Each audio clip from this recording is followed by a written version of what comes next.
The grand hall blazed with 1,000 candles, their light catching on golden goblets and the jeweled collars of wolves who actually mattered. Warriors, nobles, the elite. They celebrated the Alpha King's latest victory, another territory claimed, another rival pack crushed beneath his boot.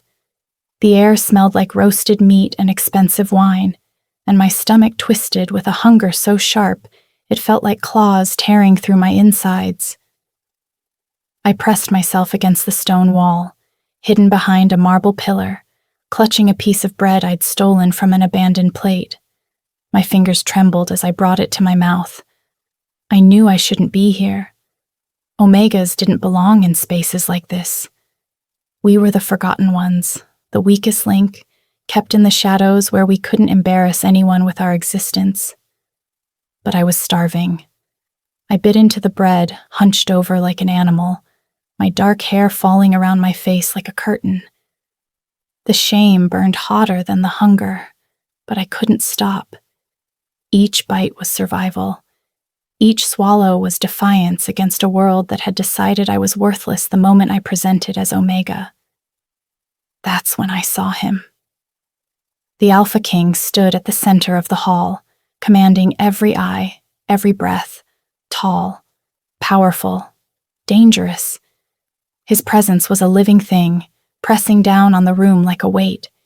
Even from my hiding spot, I could feel it, the raw, primal authority that made wolves twice his size bow their heads. His dark eyes swept across his court, and I should have looked away. Every instinct screamed at me to make myself smaller, invisible. But I couldn't. Something about him pulled at me, even as terror locked my muscles tight. He was everything I should fear, everything I should hate, the symbol of a hierarchy that had crushed people like me for generations. Then his voice cut through the celebration like a blade. "Why are you eating like a pawn?" The hall went silent. Every conversation died. Every glass stopped halfway to someone's lips.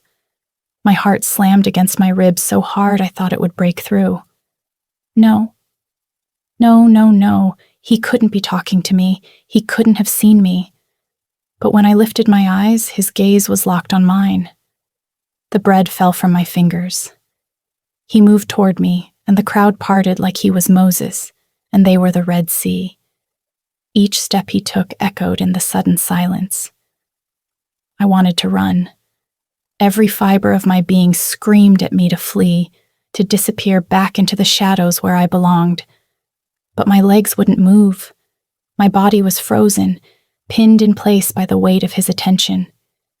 He stopped 3 feet away from me. Up close, he was even more terrifying.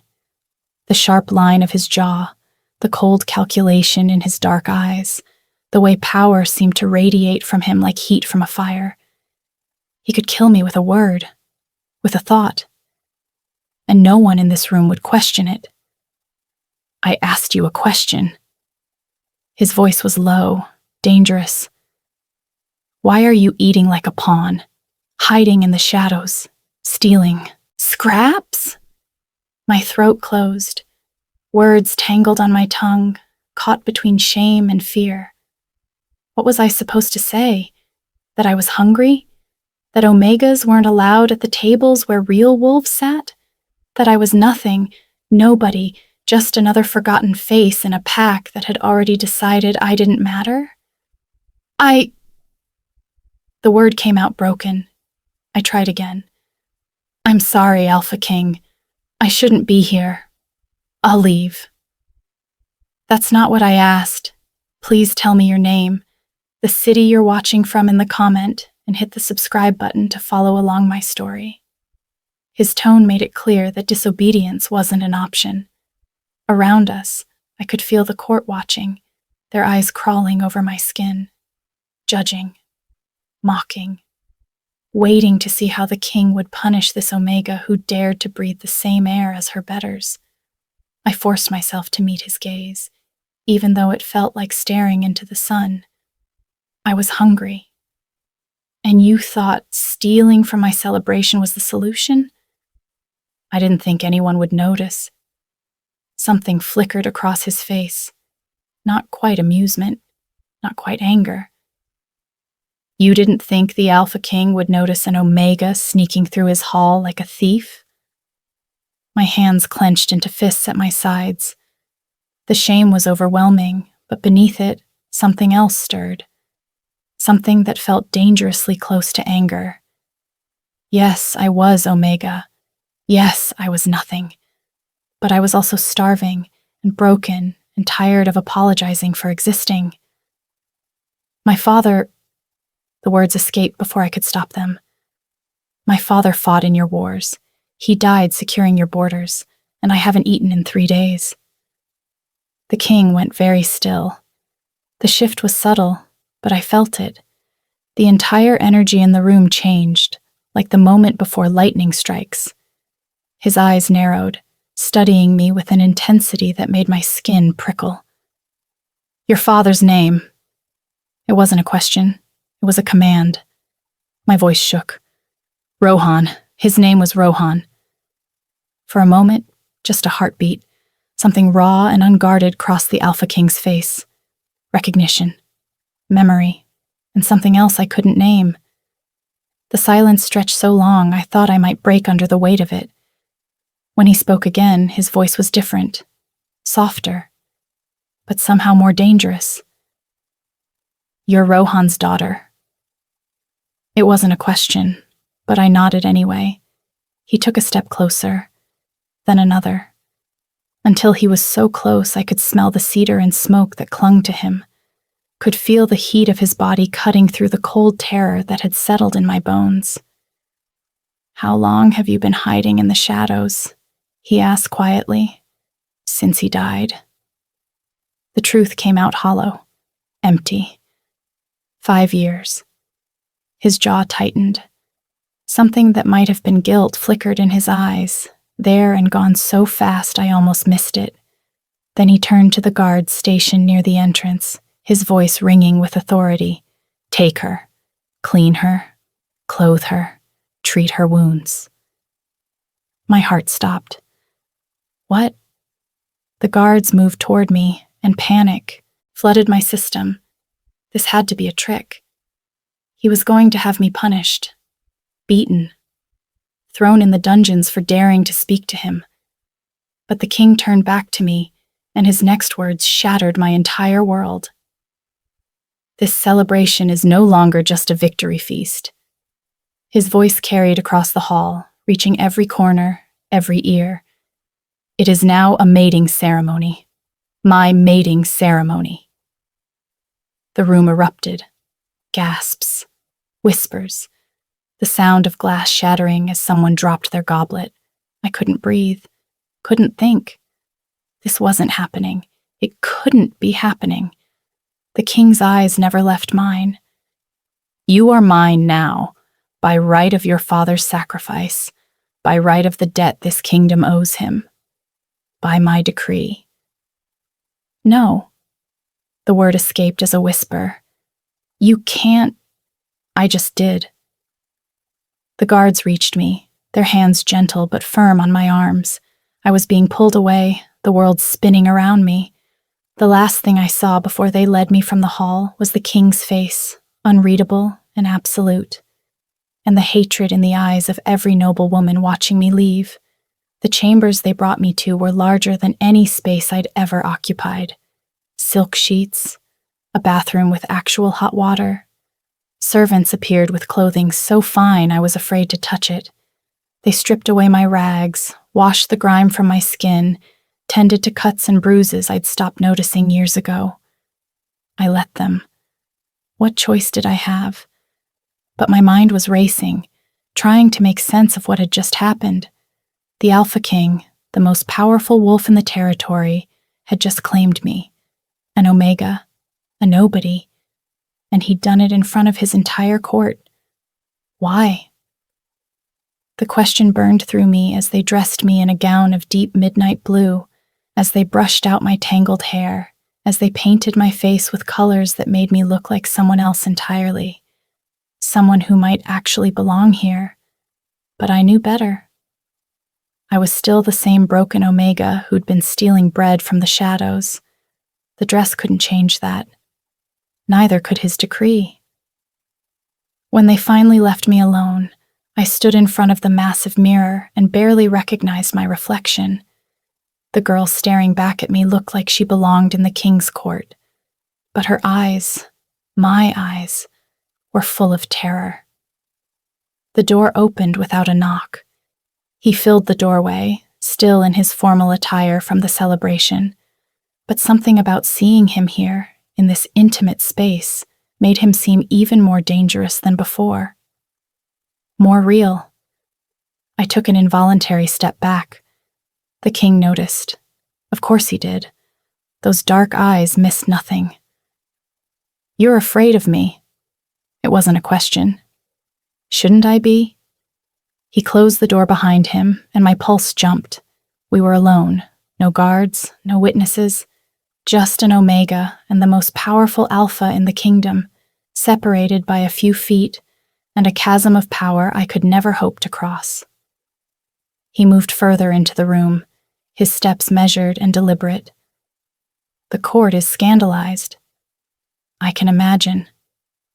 The noble, families are outraged that I would choose an Omega over their daughters. Some are calling it an insult to tradition. Others are already plotting against you. Fear spiked through me, sharp and cold. Then why did you do it? Because I owe your father a debt I can never repay. The words hit me like a physical blow. So this is, what, charity? Guilt? His expression hardened. This is survival. Whose? Mine or yours? He was in front of me before I could blink, moving with the preternatural speed of an alpha in his prime. I flinched, but he didn't touch me, just stood there, close enough that I had to tilt my head back to meet his eyes. Both, he said quietly. Your father saved my life. Did you know that? I shook my head, unable to speak. During the Battle of the Northern Border, an enemy Alpha had me pinned, 1 second away from tearing out my throat. Rohan threw himself between us, took the killing blow meant for me. The king's voice was rough, raw with a pain I didn't expect. He died so that I could live, so that this kingdom could continue. Tears burned my eyes. I'd known my father died in battle, but I'd never known the details. Never knew it was for him. For this. And you've been living in the shadows for 5 years, the king continued, starving, forgotten. While I ruled a kingdom your father gave his life to protect. That ends now. By forcing me into a mating bond I don't want? His eyes flashed with something dangerous. I'm not forcing you to do anything. The ceremony was announced, yes, but the bond itself. He paused, and for the first time I saw uncertainty cross his features. The bond requires your consent, always. I will never take that choice from you.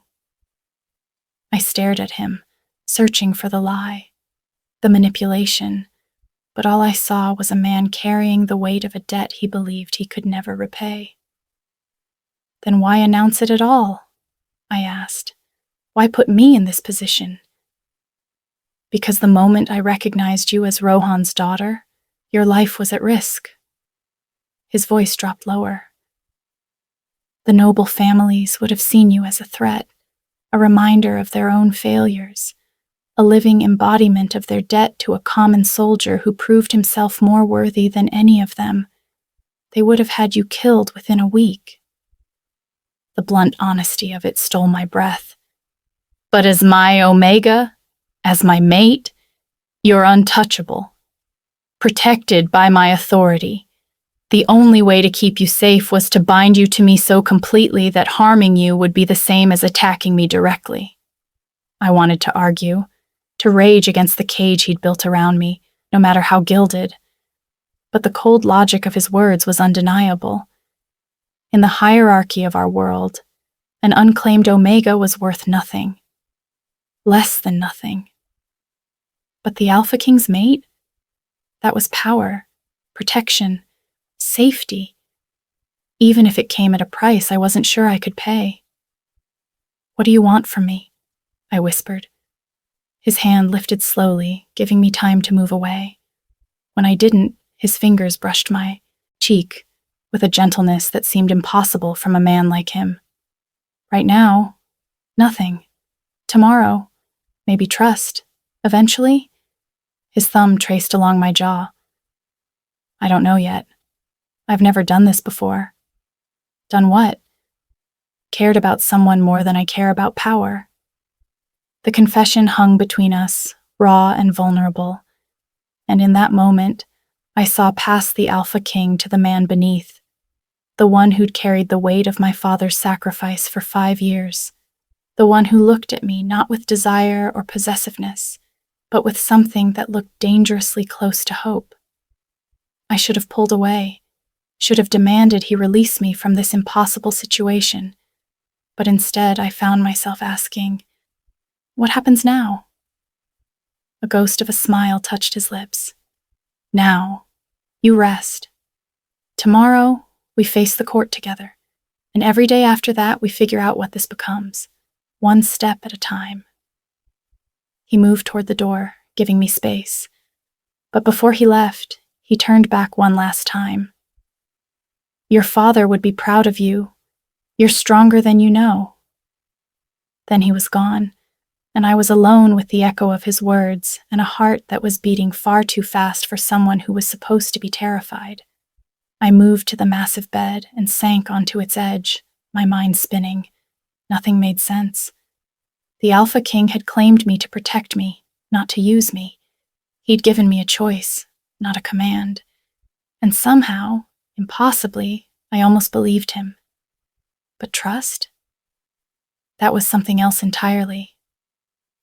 I lay back against the silk pillows, staring at the ceiling, and wondered what my father would think if he could see me now. Would he be proud, like the king said? Or would he be horrified that his sacrifice had led to this? His daughter trapped in a world she didn't understand, bound to a man she couldn't trust, playing a game where the rules kept changing. Sleep should have been impossible. But exhaustion finally dragged me under, into dreams where shadows had teeth and power came with a price I hadn't agreed to pay. I woke to chaos, voices outside my door, angry, urgent. I sat up, my heart already racing before I was fully conscious. The silk nightgown they'd dressed me in felt like armor made of paper, pretty, but ultimately useless. The door burst open. 3 women swept into the room like a cold front, their expensive gowns rustling with each step. I recognized them from the celebration, daughters of the highest-ranking noble families. The one in front had ice-blonde hair and eyes like chips of frozen sky. Her smile was all teeth and malice. "So, this is the Omega who thinks she's worthy of our king?" I stood, forcing myself not to back away. "I didn't ask for any of this." "No?" The blonde tilted her head, studying me like I was an insect she was considering crushing. "You didn't sneak into the celebration? Didn't throw yourself at the Alpha King's feet? Didn't cry about your poor dead father to manipulate him into claiming you?" Each word was a knife, carefully placed, designed to wound. "That's not what happened, isn't it?" One of the others spoke up, a brunette with sharp features. "How convenient that the king suddenly remembers your father after 5 years. How convenient that he claims you the same night. Tell me, Omega, what did you offer him in exchange for his protection?" The implication was clear. Disgusting, and it sparked something hot and dangerous in my chest. "Get out!" The blonde laughed. "This is our territory, Omega. These halls belong to us. You're the intruder here. A pet the king will tire of once he remembers what real wolves are like." I said get out. My voice came out stronger this time, surprising even me. "Or what?"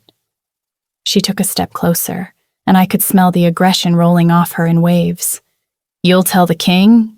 Run crying to your mate? She spat the last word like it was poison. He's not here to protect you right now, and there are no witnesses to what happens in your chambers. Fear tried to claw its way up my throat, but I shoved it down. I'd survived 5 years of starvation and abuse. I wasn't going to be intimidated by spoiled nobility who'd never known a day of real suffering. You're right, I said quietly. He's not here, which means there are also no witnesses to what I do to defend myself, and I promise you, I've fought harder battles than you 3 could ever imagine. It was a bluff, mostly. I was Omega, weak by every measure that mattered in our world, but I'd also learned that survivors knew how to be vicious when cornered, and these women had just cornered me in my own room. The blonde's eyes narrowed. You think... The door opened again. The Alpha King stood in the doorway, and the temperature in the room plummeted. He didn't raise his voice. Didn't need to. The sheer force of his presence was enough to make all 3 women freeze mid-breath. Ladies. The word was silk wrapped around steel. I don't recall inviting you to my mate's chambers. The blonde recovered first, dropping into a curtsy that was just mocking enough to be insulting. Alpha King, we were simply welcoming... You were threatening her. That's not... Don't. He cut her off, moving into the room with predatory grace. Don't insult my intelligence by lying. I can smell your aggression from the hallway. Now you have 2 choices. Leave immediately and never enter these chambers again without invitation. Or stay, and I'll have you stripped of your family's titles before the sun sets. The blonde's face went white, then red. The other 2 looked ready to bolt. This isn't over, the blonde hissed, but she was already backing toward the door. Yes, the king said softly. It is. They fled. Silence fell like a curtain. I realized I was shaking, adrenaline still flooding my system. The king moved toward me, his expression unreadable. Are you hurt? I shook my head. They didn't touch me, just words. Words can be weapons. He was close enough now that I could see the anger still, simmering in his eyes. This is exactly what I was afraid of. The court sees you as a threat. Then maybe you should send me away, somewhere safe, somewhere far from here. No. The word was absolute, final. Why not? You said yourself I'm in danger here. He was silent for a long moment, his jaw tight. When he finally spoke, his voice was rough. Because I've spent 5 years ruling this kingdom alone, surrounded by people who would betray me for power, who smiled to my face while plotting my downfall, and then you appeared in my hall, broken and defiant and refusing to bow even when you should have been terrified. He reached out slowly, giving me time to move away. When I didn't, his hand cupped my face, tilting my head up to meet his eyes. You remind me that there are things worth protecting beyond power, worth fighting for beyond territory, and I am not letting you go, not to keep you safe, not to make the court comfortable, not for anything. My heart was pounding so hard I could barely hear my own thoughts. You don't even know me. I know you're Rohan's daughter. I know you survived 5 years that should have killed you. I know you looked me in the eye and told me the truth even when you were terrified. His thumb brushed across my cheekbone. And I know that every instinct I have is screaming at me to keep you close, to protect you, to... He cut himself off, jaw clenching. To what? I whispered. To claim you properly, make you mine in every way that matters, but I won't. Not until you want it to. Not until you trust me enough to choose this for yourself. The confession hung between us, charged with an intensity that made it hard to breathe. I should have been terrified, should have pushed him away. But instead, I found myself leaning into his touch, drawn by something I didn't understand and couldn't fight. What if I never trust you? The question came out barely audible. Then I'll spend every day proving I'm worthy of it anyway. The certainty in his voice should have been arrogant. Instead, it sounded like a vow. A knock at the door shattered the moment. The king's hand dropped from my face, his expression shifting back to the cold authority I'd first seen in the hall. Enter. A guard stepped in, his face grim. Alpha King, there's been an incident. You're needed in the council chambers immediately. The king's jaw tightened, but he nodded. He turned back to me, his eyes holding a warning. Stay here. Don't open this door for anyone except me or the guards I station outside. Understand? I nodded. He moved to leave, then paused. Those women, Lady Celeste and her friends, they won't be a problem again. I promise you that. Then he was gone, taking the strange safety of his presence with him. I sank back onto the bed, my mind reeling. Less than 24 hours ago, I'd been stealing bread in the shadows. Now I was the Alpha King's claimed mate, protected by his authority, threatened by his court, and caught in a web of power and politics I barely understood. And the most terrifying part? A small, traitorous part of me was starting to believe that maybe, just maybe, his protection wasn't the cage I thought it was. The next 3 days were a lesson in survival of a different kind. The king had stationed guards outside my door, 2 massive warriors who took their duty seriously. No one entered without his permission. Servants brought me meals, actual meals, more food than I'd seen in years. They brought books, too, when I asked, and when I didn't leave the chambers, they seemed to understand without me having to explain that I wasn't ready to face the court again. But I couldn't hide forever. On the 4th day, the king himself came to escort me to dinner. Not a celebration this time, just a formal meal with the inner circle, the wolves who actually ran the kingdom. You don't have to do this tonight, he said, standing in my doorway like he had every right to be there, which I supposed he did. But they need to see us together, understand that this isn't temporary. I smoothed down the emerald dress the servants had laid out. Another beautiful cage. And what exactly is this?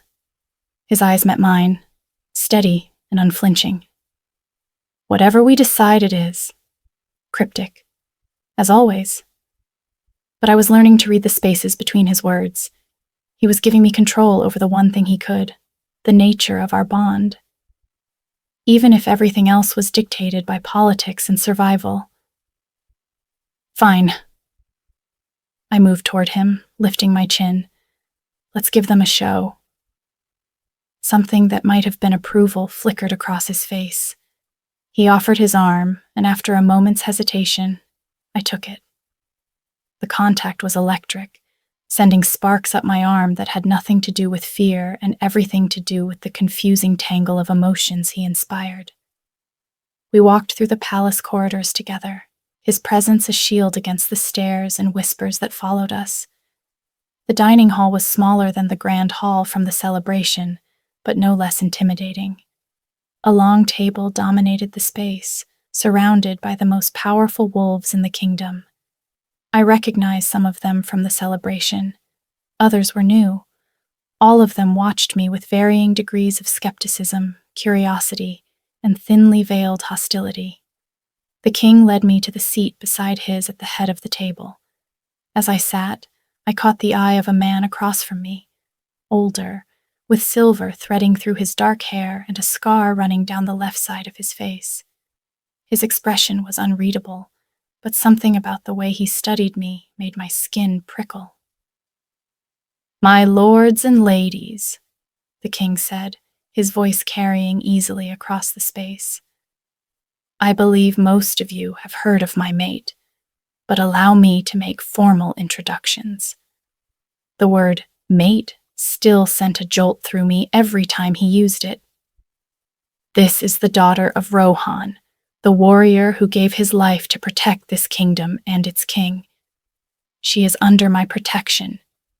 She speaks with my authority, and anyone who harms her," his eyes swept the table, cold and absolute, "will answer to me personally." Silence.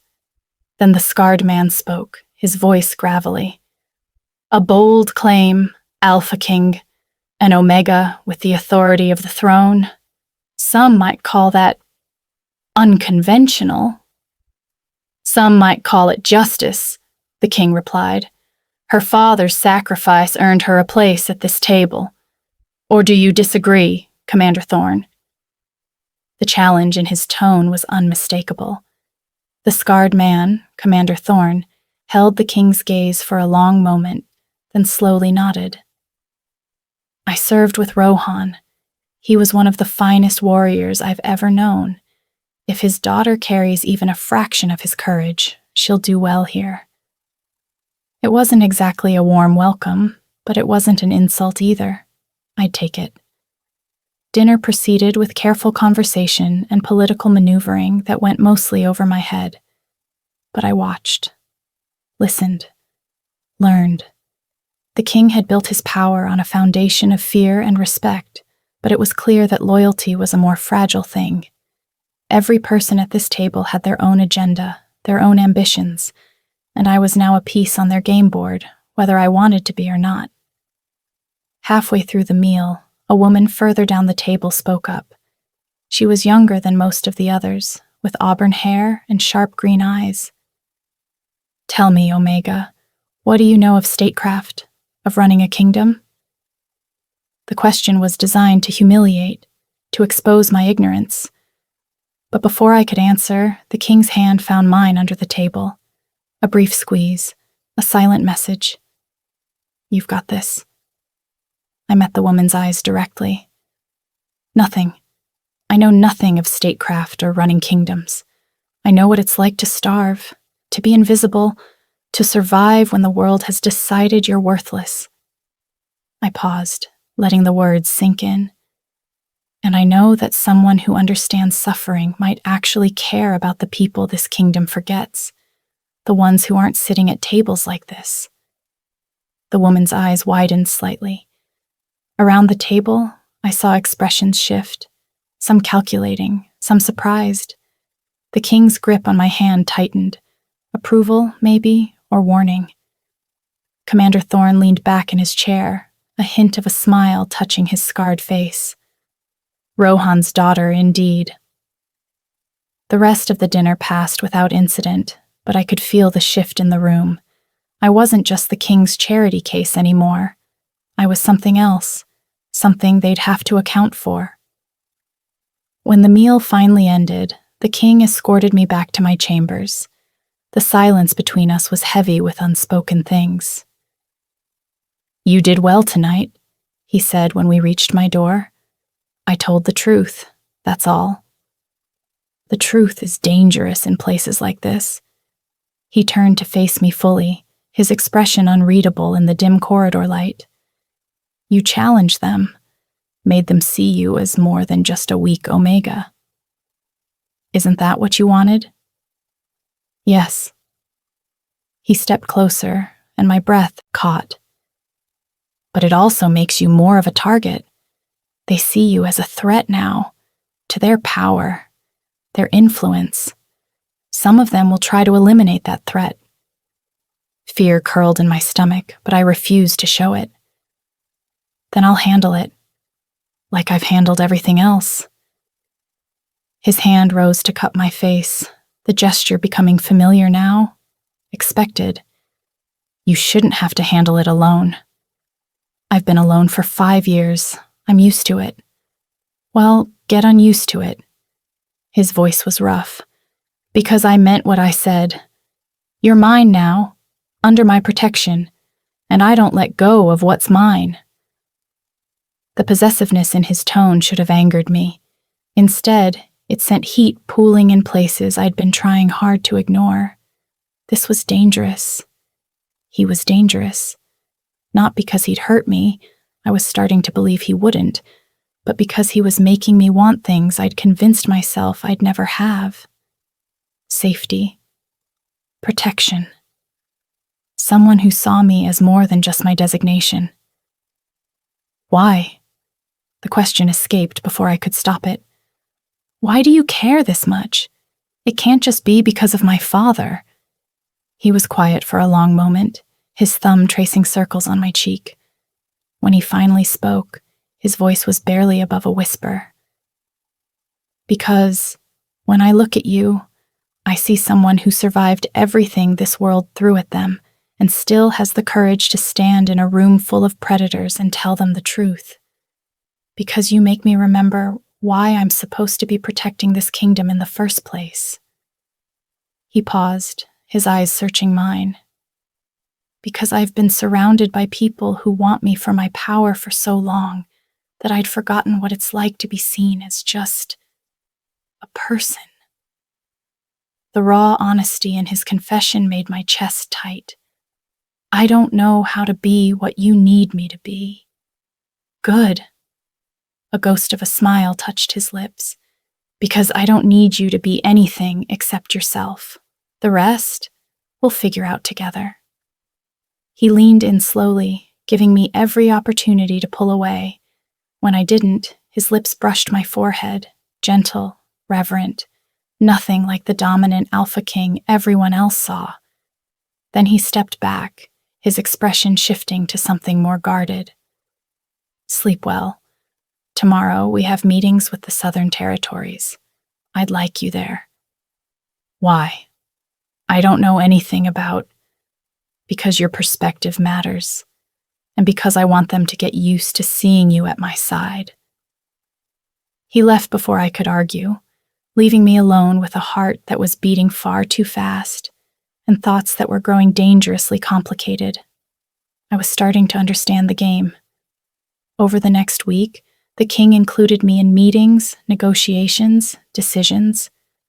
At first, I stayed quiet, just observing, but gradually, he'd ask for my opinion, and when I gave it, usually from the angle of how policies affected the lower ranks, the forgotten wolves, he listened. Actually listened. It was intoxicating. Having a voice. Mattering. But it also painted a bigger target on my back.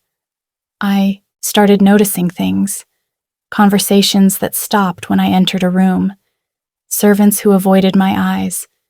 Small acts of sabotage. A torn dress, a forgotten meal, locked doors that should have been open. I didn't tell the king. Not at first. I'd survived worse, and I wasn't going to run crying to him every time someone made my life difficult. But the incidents escalated. On the 8th day, someone poisoned my food. I was in my chambers when the servant brought my lunch, a young Omega girl who'd always been kind to me. But when she set down the tray, her hands were shaking. Her eyes were wide with fear. "Don't eat it," she whispered, so quietly I almost missed it. My stomach dropped. "What? Please, don't eat it? I didn't know what to do. They threatened my family if I warned you, but I can't let you..." Tears spilled down her cheeks. I stood slowly, my mind racing. "Who threatened you?" "I don't know. A messenger came. Said my sister would disappear if I didn't deliver the food exactly as prepared. I'm so sorry. I'm so sorry." I moved to her quickly, gripping her shoulders. "It's okay. You did the right thing by warning me. What's your name?" "Mara." "Okay, Mara. Here's what we're going to do. You're going to leave this room and act like nothing happened. Can you do that?" She nodded, wiping her tears. "Good. Don't tell anyone you warned me. Keep your head down. I'll handle this." After she left, I stared at the tray. Innocent-looking food that could have killed me. The message was clear. The king's protection only went so far. There were people in this palace who wanted me gone, and they were getting bolder. I should have been terrified. Instead, I was angry. I grabbed the tray and marched out of my chambers, past the startled guards, through the corridors until I found the king. He was in a strategy meeting with Commander Thorne and several others, maps spread across a large table. All conversation stopped when I walked in. "We need to talk," I said, setting the tray down on the table with more force than necessary. "Now." The king's eyes narrowed, taking in my expression, the tray, the barely controlled rage radiating off me. "Everyone out." The room cleared in seconds. Only Commander Thorne hesitated, his scarred face creased with concern. The king nodded once, and Thorne stayed, closing the door behind the others. "What happened?" The king's voice was deadly calm. "Someone poisoned my food." I pointed to the tray. "One of the servants warned me. They threatened her family to ensure she'd deliver it." The temperature in the room dropped. The king moved to the tray, studying it with the kind of focus that spoke of experience with this exact scenario. Thorne joined him, sniffing carefully. "Nightshade," Thorne said grimly. "Enough to kill an Omega in minutes." The king's hands clenched into fists. When he spoke, his voice was ice. "Who delivered it?" "It doesn't matter. She was coerced, threatened. She's a victim too." "Then who prepared it?" "I don't know, but I have some guesses." I thought of Lady Celeste and her friends, the nobles who saw me as an insult to their bloodlines.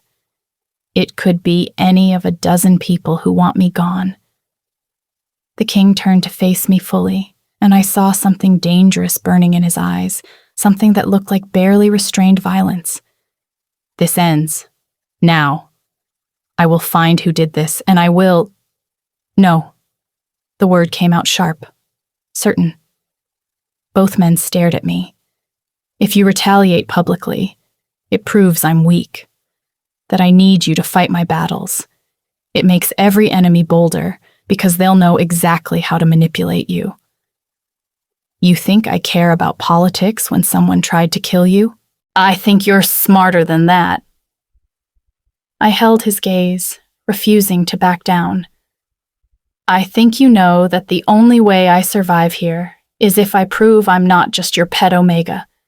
I need to be dangerous in my own right." Thorne made a sound that might have been approval. The king's jaw clenched. "And how exactly do you plan to be dangerous?" "I don't know yet, but I'll figure it out." I moved closer to him, close enough to feel the heat of his anger. "You said you wanted me to choose this. Choose you, choose this life, but I can't choose something if I'm dead. So let me handle this my way, please." The please was the crack in my armor, the admission that I did need him, even if not in the way he thought. His hand rose to cup my face, the gesture achingly familiar now. "If you die because I gave you the freedom to fight your own battles, I will burn this entire kingdom to the ground." It should have sounded like hyperbole. Instead, it sounded like a promise. "Then we'd better make sure I don't die." Commander Thorne cleared his throat. "If I may, Alpha King, the Omega has a point. A public execution or punishment would only create martyrs. But there are other methods, quieter ones." The king's eyes never left mine. "What are you suggesting?" "Let me handle the investigation, discreetly. Find out who's behind this and eliminate the threat without drawing attention.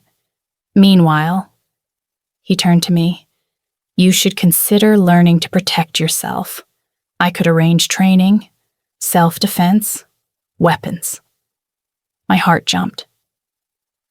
"You'd teach an Omega to fight? Your father was one of the finest warriors I knew. The ability to fight isn't about designation, it's about will, and you have that in abundance."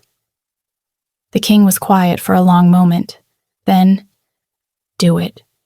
Teach her everything she needs to survive in this place, and find the people responsible for this." His hand tightened on my face, his thumb brushing my cheek. Make them disappear. Thorn nodded once and left, leaving us alone. The king pulled me against him, and I let him, too shaken by how close I'd come to death to maintain my usual distance. His arms wrapped around me, solid and safe, and for the first time since this whole nightmare started, I felt something crack open inside my chest. "I'm scared," I whispered against his shoulder. "I know. I don't know how to do this, how to be what you need, what they expect, how to survive in a world that wants me dead." "You do it the same way you've survived everything else, one day at a time, one battle at a time." He pulled back just enough to look at me, his expression fierce. "But you don't have to do it alone anymore. That's what you're not understanding. I meant it when I said you're mine. That means your enemies are my enemies. Your battles are my battles. Even when you fight them yourself, you have me at your back." Tears burned my eyes. I'd been alone for so long that I'd forgotten what it felt like to have someone in my corner, someone who saw me as worth protecting. "Why?" The question broke on a sob. "Why do you care this much?" He kissed my forehead, then my temple, then the corner of my eye where a tear had escaped. "Because you walked into my hall broken and starving, and still had the courage to look me in the eye. Because you're Rohan's daughter, and he saved my life. Because somewhere between that moment and this one, I stopped seeing you as a debt to repay and started seeing you as—" He cut himself off, jaw clenched. "As what?" His eyes met mine, dark and intense. "As mine. Not because I claimed you, not because of politics or protection or duty, but because I want you to be. Because when I think about my future, you're in it. And I don't know when that happened or how, but it's the truth." My breath caught. This was dangerous. More dangerous than poison or assassins or political games. This was my heart getting involved in something my head knew was a terrible idea. But when he lowered his lips to mine, slowly, giving me every chance to refuse, I didn't pull away. I kissed him back, pouring 5 years of loneliness and fear and desperate hope into that contact. His arms tightened around me, and for just a moment, the world narrowed to this. His mouth on mine, his heart beating against my chest. The impossible feeling that maybe, just maybe, I'd found something worth fighting for. When we finally broke apart, both breathing hard, he rested his forehead against mine. "I need you to promise me something," he said quietly. "What?" "Promise me you'll stay alive, whatever it takes. Lie, cheat, hide, fight, I don't care. Just stay alive." I thought about the poison, about the enemies circling, about how fragile my position really was. "I promise I'll try." "Not good enough. It's the best I can offer." He pulled back, his expression torn between frustration and something that looked dangerously close to fear. "Then I'll have to make sure try is enough." The training started the next morning. Commander Thorne met me in a private courtyard away from prying eyes. He was all business, no trace of the concern I'd seen the day before. "We'll start with the basics," he said, circling me like a predator assessing prey. "How to fall without breaking something. How to use your size as an advantage instead of a weakness. How to kill someone if you have to." I swallowed hard. "Kill? You think the people who poisoned your food will hesitate to finish the job if they get another chance?" His scarred face was impassive. "Out there, in court, you're the Alpha King's mate, protected, untouchable. But there will be moments when you're alone, when the guards aren't watching, when his protection doesn't reach. In those moments, you need to be able to save yourself." He was right. I knew he was right, but the thought of actually taking a life made my stomach turn. "I don't know if I can—" Your father killed 7 wolves the day he died protecting the king. 7 trained warriors. He was outnumbered, wounded, and exhausted. But he didn't stop fighting until the king was safe. Thorn's eyes bore into mine. You have his blood, his strength. Don't dishonor his memory by being too scared to use it. The words hit like a slap, or maybe a challenge. I straightened my spine, meeting his gaze. Teach me. A ghost of approval crossed his face. Good. Now, someone's coming at you with a knife. What do you do? The next hour was brutal. He didn't go easy on me, didn't coddle or make allowances for my designation. Every time I fell, he made me get up. Every time I flinched, he pushed harder. By the end, I was bruised, bleeding from a split lip, and angrier than I'd been in years. Again, Thorn commanded. I can't. Again. I launched myself at him, using the technique he'd just shown me. This time, I actually managed to throw him off balance. Not enough to take him down, but enough to earn a nod of acknowledgement. Better, same time tomorrow. He left me there, gasping and shaking, but also alive. More alive than I'd felt in years. The pain was real. The bruises would fade, but the knowledge that I could fight back, that stayed. I was heading back to my chambers when I nearly collided with Lady Celeste in the corridor. She wasn't alone. 2 other noble women flanked her, their expressions hostile. Well, Celeste said, her voice dripping false sweetness. Look what we have here. The Omega-playing warrior. How quaint. I was too tired for this, too bruised and angry and done with playing nice. Move. Her eyes widened at the command. Excuse me? I said move, or do you need me to move you? It was a bluff, mostly, but the training was fresh in my mind, and some part of me was itching to test what I'd learned. Celeste must have seen it in my eyes because she took a step back before catching herself. You think you're special because the king claimed you, but he'll tire of you. They always do, and when he does, there won't be anyone to protect you from what happens next. Is that a threat? It's a promise. She leaned in close, her voice dropping. We protect our own here, and you're not one of us. You'll never be one of us. No matter how many pretty dresses he puts you in, or how much authority he pretends you have. You're still just a weak little Omega who got lucky. Before I could respond, a voice cut through the tension. Lady Celeste. We all turned. The king stood at the end of the corridor, his expression carved from ice. I believe I made it clear that threatening my mate was unacceptable.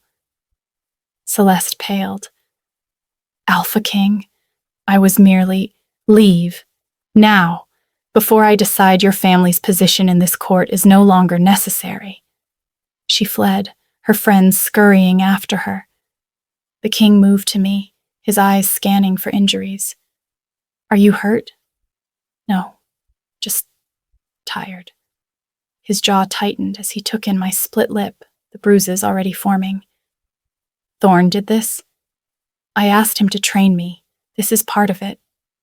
I touched his arm, trying to ease the tension radiating off him. I'm fine. Really. You're bleeding. I've bled before. I'll bleed again. It's fine. He cupped my face gently, mindful of the injuries. Nothing about this is fine. You shouldn't have to fight for your right to exist here. You shouldn't have to learn to kill to stay safe in your own home. But I do, so I will. I held his gaze. You can't protect me from everything, and I don't want you to. I want to be strong enough to protect myself. Something fierce and proud flashed in his eyes. You're already stronger than most wolves I know, but fine. Keep training, get stronger, just... His thumb brushed carefully below my split lip. Try not to scare me to death in the process. No promises. A hint of a smile touched his mouth. Stubborn? You say that like it's a bad thing. It's not. It's one of the things He cut himself off, jaw clenching. Come on, let's get you cleaned up. He led me back to my chambers, and for the first time, I didn't feel like a prisoner being escorted to her cell. I felt like someone walking beside an equal. Someone who mattered. The next few weeks blurred together in a haze of training, political meetings, and carefully navigating a court that wanted me dead. Commander Thorne pushed me harder each day, teaching me not just how to fight, but how to think like a warrior. The king included me in more decisions, valuing my perspective even when it challenged his own. And slowly, impossibly, I started to feel like I belonged. But I should have known it wouldn't last. The betrayal came from inside. I was in a council meeting, listening to proposals for new trade agreements, when one of the king's most trusted advisors, Lord Marcus, a wolf who'd served for decades, stood abruptly. I have something to say. The room went quiet. The king nodded for him to continue. I've served this kingdom faithfully for 30 years. I've watched you build an empire, Alpha King. Watched you make hard decisions for the good of our people. But this, he gestured to me, this is a mistake that threatens everything we've built. My stomach dropped. The king's expression went cold. Careful, Marcus. Someone has to say it. An Omega as your mate? It's a sign of weakness. It undermines your authority. The other territories are laughing at us. Our enemies see it as proof that you've gone soft. Marcus, Commander Thorne's voice held a warning, but Marcus wasn't done. He turned to face the room, his voice rising. She's a distraction, a liability. And worse, she's influencing policy in ways that benefit the weak at the expense of the strong. That's not how we've survived. That's not how we maintain power. The king stood, and the sheer force of his presence made everyone else in the room seem to shrink. Are you questioning my judgment? I'm questioning your priorities. Marcus's face was flushed, his hands clenched. Your father would never have... My father is dead. The king's voice was lethal. I rule now, and I will make whatever decisions I deem necessary for this kingdom's future, including who I take as my mate. Then you're a fool. The words hung in the air like a death sentence. Time seemed to slow. I watched the king's expression shift from cold authority to something far more dangerous, saw his hand move to the blade at his belt, saw Commander Thorne tense, ready to intervene. But before anyone could move, I stood. Lord Marcus is right. Every eye in the room turned to me. The king's hand froze on his weapon. Marcus looked triumphant, thinking I was agreeing with him, but I wasn't done. I am a distraction, a liability, an Omega who doesn't belong in these halls. I moved around the table, my voice steady. Your father would never have claimed me. Most alphas wouldn't, because your world runs on power and strength and the belief that some lives matter more than others. Marcus nodded, clearly thinking he'd won. I smiled. It wasn't a nice smile. But here's what Lord Marcus doesn't understand. The world is changing. The old ways, the ones that say Omegas are worthless, that strength is only measured in how many wolves you can dominate, those ways are dying. And leaders who can't adapt, they die with them. I stopped directly in front of Marcus, meeting his eyes without flinching. You think I make the king weak, but I've seen him make decisions you can't even imagine. I've watched him balance mercy with power, justice with necessity. And you know what I've learned? True strength isn't about crushing everyone beneath you. It's about building something worth protecting. Something that includes everyone, not just the wolves lucky enough to be born alpha. The room was dead silent. So yes, I'm an Omega. Yes, I'm different from what you expected. But I'm also Rohan's daughter. And if you think I'm going to apologize for existing, for mattering, for changing things, you're about to be very disappointed. I turned back to the king, whose expression had shifted to something I couldn't quite read. Pride, maybe. Or surprise. The choice is yours, Alpha King. If Lord Marcus is right and I'm destroying everything you've built, then send me away. I'll go. But if there's even a chance that I'm right, that there's a better way forward, then stop letting these cowards dictate your decisions. The king's eyes held mine for a long moment. Then he turned to Marcus, his voice absolute. You're relieved of your position, effective immediately. Commander Thorn will escort you from the palace. You have until sunset to leave the territory.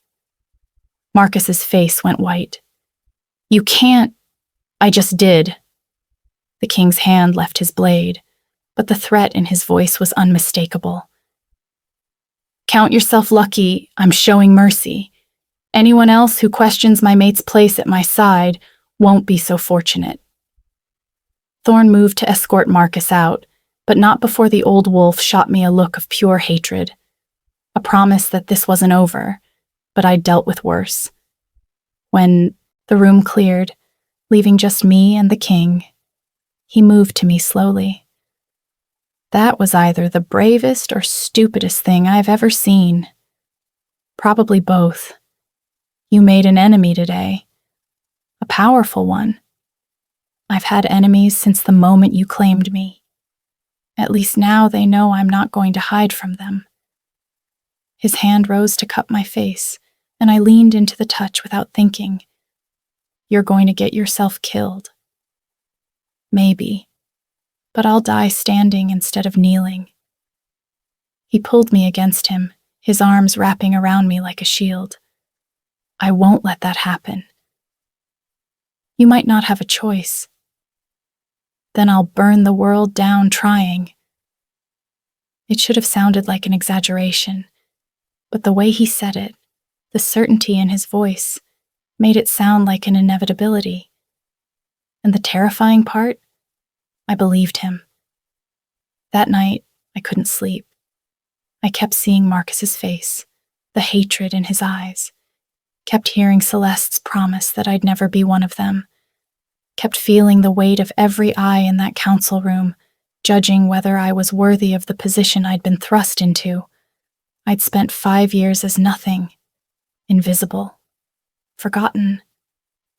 And now I was the center of attention, the focal point of power struggles I barely understood. It was too much, too fast. I didn't know how to be this person they expected me to be. I slipped out of my chambers, past the sleeping guards, wandering the palace corridors without direction, just needing to move, to breathe, to feel like myself again instead of the role I was playing. That's when I heard voices. Low, urgent, coming from a side corridor I'd never explored. I should have turned back, should have found a guard. But something made me move closer, pressing against the wall to listen. Can't wait any longer. The king's completely under her spell. Patience. We need to time this perfectly. One wrong move and we're all dead. But if we succeed, we control the kingdom. My blood went cold. A coup. They were planning a coup. I tried to back away quietly, but my foot caught on a loose stone. The sound echoed like a gunshot in the silent corridor. What was that? Check it out, now. I ran. Didn't think. Just ran. My bare feet silent on the stone floor, my heart pounding so loud I thought they'd hear it. I made it around 2 corners before someone grabbed me from behind, a hand clamping over my mouth. I fought. Used every technique Thorn had taught me. Managed to elbow my attacker in the ribs, stomped on his foot, twisted free, and came face to face with the Alpha King. He looked murderous. What the hell are you doing out here? They're plotting against you. A coup. I heard them. His hand clamped over my mouth again, eyes blazing. He pulled me into a hidden alcove just as footsteps echoed past. We stood there, pressed together in the dark, barely breathing until the danger passed. When he finally released me, his voice was low and furious. You could have been killed. I heard them. They're planning something. Soon, they said, I know. His expression was grim. I've known for weeks. Thorne's been tracking their movements. I stared at him. You knew? And you didn't tell me? To protect you. The less you knew, the safer you were.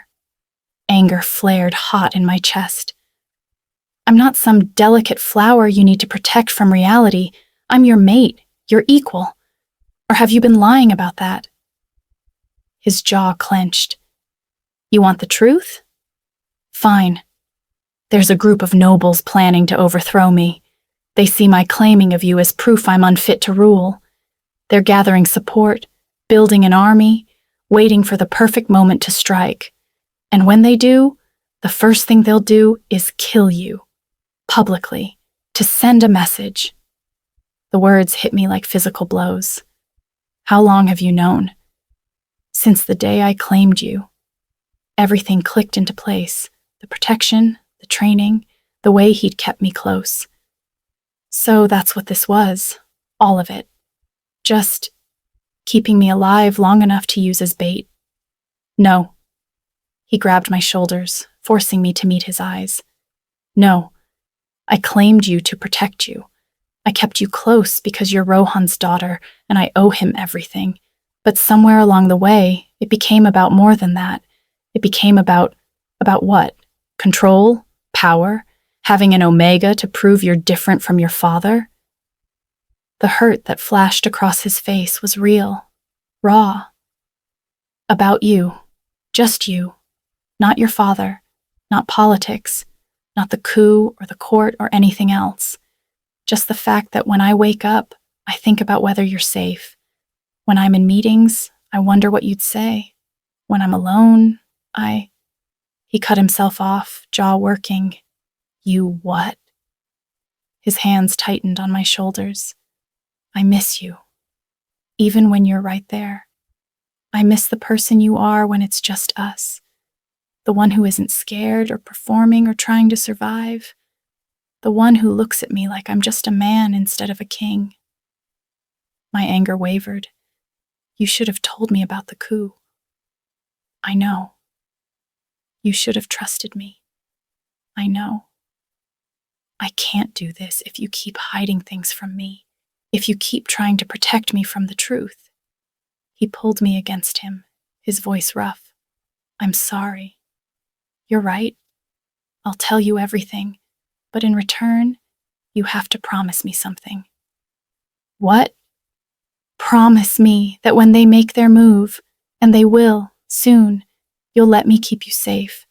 Even if it means hiding, even if it means running, your pride isn't worth your life. I wanted to argue, to tell him I wouldn't hide while he fought battles I helped create. But the fear in his voice, the way his hands trembled slightly against my back, made me pause. I promise I'll listen. That's the best I can offer. His arms tightened around me. It'll have to be enough. We stood there in the dark alcove, two people who'd found something neither of us expected in the middle of a nightmare. And for just a moment, I let myself believe we might actually survive this. Then all hell broke loose. The attack came 3 days later. I was in the training yard with Thorne when the first explosion rocked the palace. The ground shook, stone crumbling, screams echoed from inside. Get her to safety! Thorne was already moving, his warrior instincts taking over. Now! But I didn't run. I grabbed the sword he'd been teaching me to use and followed him toward the chaos. The king. Where's the king? In the council chambers. We need to... Another explosion. Closer this time. The palace walls were breaching. This wasn't a subtle coup. This was war. We fought our way through corridors filled with smoke and enemies. I'd never killed anyone before, but when a wolf lunged at me with murder in his eyes, my body moved on instinct. The training took over. My blade found his throat, and he went down choking. I should have felt sick, horrified. Instead, I just kept moving. Thorn cut down 2 attackers, his movements brutal and efficient. They're after the king. This is a diversion. The real threat is... A figure emerged from the smoke. Lord Marcus, the advisor the king had banished. But he wasn't alone. Behind him stood at least a dozen warriors, all armed, all focused on one goal. "The Omega," Marcus said, smiling. "Perfect. Killing you will destroy him faster than any blade." I raised my sword, even though I knew I was outmatched. "Try it." Thorn moved in front of me. "You'll have to go through me first." Marcus laughed. "That can be arranged." They charged. Thorn met them head-on, a whirlwind of controlled violence. I fought beside him, using everything he'd taught me. But we were outnumbered, overwhelmed. For every enemy we cut down, 2 more appeared. A blade caught my shoulder. Pain exploded, hot and sharp. I stumbled, my vision blurring. Thorn roared, redoubling his efforts, but I could see him tiring. See the blood staining his uniform. We were going to die here. Then the Alpha King appeared like a force of nature. He moved through our enemies like death incarnate, his power a living thing. Wolves fell before him, their screams cut short. He was magnificent and terrifying, everything an Alpha King should be. But his eyes were only on me.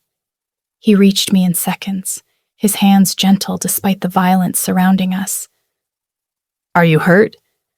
"I'm fine, it's just... You're bleeding." His voice shook with barely controlled rage. "Thorn, get her out of here. Now." "I'm not leaving you." The words tore out of me. "That's not a request." He turned to face Marcus, who'd stopped his attack the moment the king arrived. "This ends now, Marcus. You and me, leave her out of it." Marcus's smile was cold. "She's already part of it. She's the reason you're weak, the reason this kingdom is falling apart. Kill her, and you can still save yourself." The king's expression went deadly calm. Wrong answer. What happened next was brutal. The king didn't just defeat Marcus, he destroyed him, made an example of him that would echo through the kingdom for generations. When it was over, Marcus was dead, his followers scattered or surrendering, but the victory felt hollow. The king returned to me, his hands shaking as he checked my wound. "You promised me you'd stay safe." I promised I'd listen. I listened. Then I made my own choice. "You could have died. So could you." I grabbed his face, forcing him to meet my eyes. "I'm not going to hide while you fight battles that are as much mine as yours. We're in this together. That means all of it. The danger, the decisions, everything." For a moment, I thought he'd argue, but then something in his expression shifted, softened. "Together." "Together," I echoed. He kissed me then, in the middle of the destroyed corridor, surrounded by the aftermath of battle. It was desperate and fierce and full of promises neither of us could guarantee we'd keep. But it was real. When we finally pulled apart, Commander Thorn was watching with his usual stoic expression. Touching, but we have bigger problems. Marcus wasn't working alone. This coup goes deeper than we thought. There are cells throughout the kingdom, waiting for the signal to rise. The king's jaw tightened. Then we root them out, all of them, and we rebuild. Stronger this time, better. He looked at me, with her at my side. It wasn't a question. It was a statement, a declaration. And for the first time since this nightmare began, I didn't feel the need to argue or question or doubt. "Together," I said again. and I meant it. The path forward wouldn't be easy. We had enemies to defeat, a kingdom to rebuild, and a bond to forge that would either save us or destroy us both. But as I stood there, bloodied and bruised beside the Alpha King, I realized something crucial. I'd spent 5 years as nothing, invisible, forgotten. But I wasn't that person anymore. I was Rohan's daughter, the Alpha King's mate, a survivor, a fighter, and I was done apologizing for it. The war wasn't over. In many ways, it was just beginning. But this time, I wouldn't face it alone. This time, I had someone at my back who saw me as an equal, who trusted me, who believed that together we could build something better than what came before, and we'd prove everyone wrong, together. Thanks for watching. Go ahead and hit the subscribe button to stay tuned for more gripping stories, and please tell me your thoughts in the comment below.